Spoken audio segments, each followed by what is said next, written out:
Greetings from Behind the Gates, a Survivor IU podcast. My name is Caleb, and I will be your host for the season. Each week, we will take a dive into the previous episode. We'll talk with a tribe member who was voted out, and we'll try to gain some insight into the game that swept across this campus right here in Bloomington last fall. This is Behind the Gates, Survivor IU Season 1, Dunn Meadow.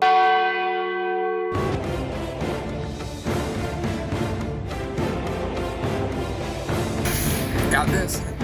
In the end, only one will remain to claim the title of sole survivor. Ryan. It's 2 votes Ryan. 14 hours. Ryan. 17 people. 5th player eliminated from Survivor, Dunn Meadow. Ryan. 1 survivor. Good afternoon. My name is Caleb, and today we're joined by Ryan, the 4th person voted out of Survivor IU Dunn Meadow, and the 1st after an unexpected tribe swap. Welcome, Ryan. Great to talk to you today. Hey, good to see you, Caleb. How are you? Not bad. So I open every interview the same way. Tell us a little bit about yourself, what you're studying, where you're from. Yeah, so I'm from West Caldwell, New Jersey, on the East Coast. So Indiana, not my state, but I came over. I'm studying finance, and when I saw that IU was having its own survival, I was like, I got to be involved, and here we are. Very cool.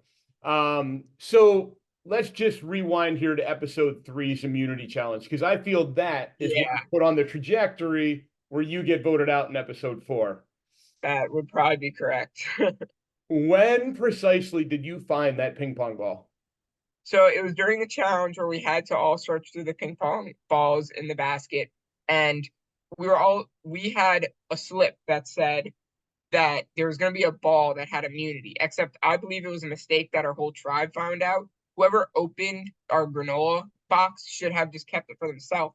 But unfortunately, we all saw the note. And then I had that at the back of my mind, like, I'm just going to try to slip it out. I'll take the risk. If they see me, I'll deal with it. I think they all understand I'm trying to make a risky play here. And luckily, I actually got away with it, and I was able to get the ping pong ball.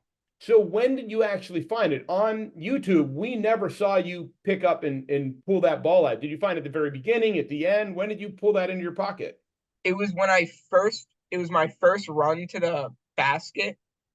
I actually put my hand in, grabbed 2 ping pong balls, and slipped one in my pocket and held up the one and put it on the stick. So in the video, it's probably incredibly hard to see because I actually sometimes do, like, I wouldn't say magic tricks, but I do like card tricks and stuff. So I do have a pretty good sleight of hand. So I kind of slid that in, and I brought a ping pong ball back with me as a fake one and said, oh, I thought I got the real one, and show them that I made a mistake when I really had the real one in my pocket.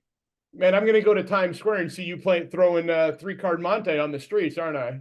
Yeah. Well done. Be honest with me. Did the focus on trying to find the ping pong ball by yourself or your tribe mates, because you found it early, did it take away the focus from actually winning the task? I think it did, honestly. And I was kind of going into it ready for that. Well, clearly not coming vote out, but I was expecting that it might throw off the challenge and I would just have to adapt from it from there. But I knew if I could get that ping pong ball, it'd be worth it. So this week's episode starts out immediately after Tribal Council from episode 3, and Taylor apologizing for writing your name down. And then Matt tells everyone he was initially leaning towards voting you out, but he kind of led the charge to save you. Did you realize how close you were to getting voted out in episode 3? I could definitely feel the tension. I knew it was going to be down to, I knew it was going to be one of the final 2, but I did have my faith in Matt and Mason to hold their ground, because early on we did kind of talk and have that little bond. So I'm really glad that Matt was able to pull through there. And I could feel the tension. We could put it like that. So you said everything right in that opening scene. No hard feelings. We're going to move forward. Did you feel comfortable with your position in the tribe after that post-vote conversation? I did.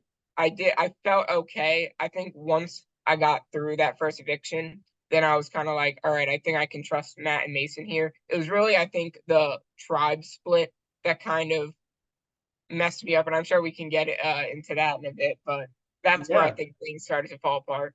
Yeah, so my next question is, what was going through your mind when Sam says, Drop your buffs. I knew that it was going to be a problem for me because when the tribe split, it was only two of us that moved on together. And I had a feeling that if they were going to pick one of us, it was going to be me and not her. So I was looking concerned. And especially because I didn't get put with Mason or Matt. And I knew that would be an issue for me because those were my biggest allies at the time. This week's immunity challenge, it didn't appear that you did anything wrong. The team was just behind on part one and the puzzle didn't come together. Can you talk me through anything us viewers might have missed? I think in general, people were being, on my team at least, we were a little bit sloppy after the first eviction. Everyone was happy that it wasn't them. So I think our minds weren't as on the point as it should have been. And it wasn't any individual's fault, but I think as a team, we were all acting below our level, and that's kind of what just cost us the win there. As soon as we got back to camp after the challenge, the YouTube viewers learned that there were 2 previous relationships in your new tribe. While playing, were you aware of any of this? No, honestly, not really. I think when you're playing the game, it's so much harder to tell what's really going on compared to what the viewers can see. You can get your best insight as you can, but it's so hard to tell anything as direct as it can be.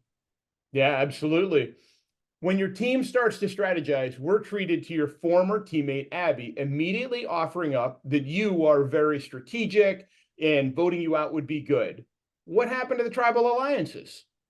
I think that she probably saw that I was able to avoid eviction in that first round, and she probably knew that I was the one that was able, because I spoke a lot to everybody. I was able to strategize and make everyone make sure that I wasn't the one vote off. So when we go into that next tribe split, she's like, "Oh boy, it can't be me." And if it's just the two of us from the original tribe, then I better make sure it's him, not me. So she took.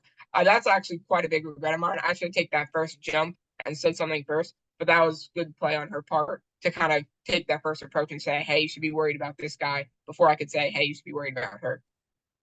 So watching the episode play out on YouTube, it appeared that it might have been 3-3, the 3 women against the 3 men. And we know now that the 3 women kind of had a tight alliance because they all knew each other. Jackson appears to have changed his vote after Addie said something to him at Tribal, and it ended up being 5-1. Did you have any idea that you were being targeted? I didn't. That's the thing. And that's probably my biggest regret. I think because the tribe split was so early and I had no idea who people were going for. And here's a golden rule that I probably should have followed. If you don't know who they're voting for, they're probably voting for you. And I kind of realized that after the fact, but it was so early on into the tribe split that I was trying to like just take a minute to test the waters. I heard a couple names like Addie and Maria, which should have told me that I really like if there's multiple names, I didn't know what was going on. And I guess I just let it get to me and I didn't follow my gut. Yeah. So I got to ask, where's that ping pong ball right now? Oh boy, I'm glad you asked. After not using that at the eviction, I just couldn't see anymore. I got rid of that thing as fast as I could. I knew I messed up my chances when I tried to play for the long term. I was like, if I could try this eviction round, this team's not gonna have any idea that I have it. I can use it later on. I should have just used it then. And I could have been the one vote to get someone else out. We've seen 4 episodes now. We're finally really getting to know the characters. I really enjoyed watching you play. Is there anything that we didn't get to see on the show that you want to tell us about that happened behind the scenes, kind of? I don't know if the show reflects this, but I actually did know Mia a little bit before the show. I didn't know that. Completely by coincidence. We had a mutual friend, and when we both saw each other on the show, I think we both knew that when things got later on, we could work together. But since we were on different tribes to start, we'd have to wait. So there is that. I'm not sure if viewers know that, but there you go. A little inside. That's some cool insight. I appreciate hearing that. I have one final question I ask of absolutely everybody. Most important question you're going to be asked in this interview. Yeah. Orange beanie, dope or nope? Yeah, let's say dope. It looks pretty good.